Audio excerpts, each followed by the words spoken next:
დღეს წითელას იმუნიზაციის კვირეული დაიწყო, რა მდგომარეობა ამ მხრივ ქვეყანაში და არსებობს თუ არა ეპიდემიის საფრთხე, ამასთან დაკავშირებით ჩვენი სიუჟეტიდან შეიტყობთ. გაზაფხული რომ ინფექციების გავრცელებისთვის ყველაზე საფრთხის შემცველი სეზონია, ამ ფაქტის შესახებ ყველა მიცის. სწორედ ამიტომ ემთხოვა იმუნიზაციის ყოველწლიური კვირეული გაზაფხულს. მართალია საქართველოში წითელი შემთხვევები მრავლად დაფიქსირდა, მაგრამ მას ეპიდემიის სახე მაინც არ მიუღია. 4 შემთხვევა გამოვლინდა ოზურგეთში, თუმცა მძიმე ფორმა არც ერთი არ ყოფილა.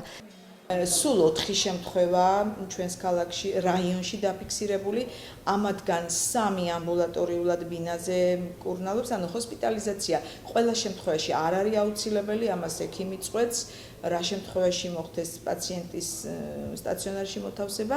ეს 3 პაციენტი ამბულატორიულად მკურნალობს, რა თქმა უნდა იზოლირებული არიან და იქ რეჟიმი დაცვა საჭიროა და ერთი პაციენტი შემოვიდა დღეს, ეს არის 23 წლის ახალგაზრდა, რომელიც თბილისიდან არის ჩამოსული, 7 დღის ანამნეზია, ანუ 7 დღეა ავად არის და საჭიროდ ჩაითვალა მისი სტაციონარში მოთავსება დაავადებიდან გამომდინარე. დროულ იმუნიზაციას ამ დაავადებასთან ბრძოლაში დიდი მნიშვნელობა ენიჭება.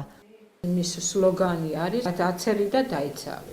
ეს არის პროფილაქტიკური აცრები, რომელიც რა ქვია ბავშვი იცავს საშიში ინფექციებიდან, როგორიც არის დიფტერია, ყივანახველა, ტუბერკულოზი, წითურა. აცრა უფასოა.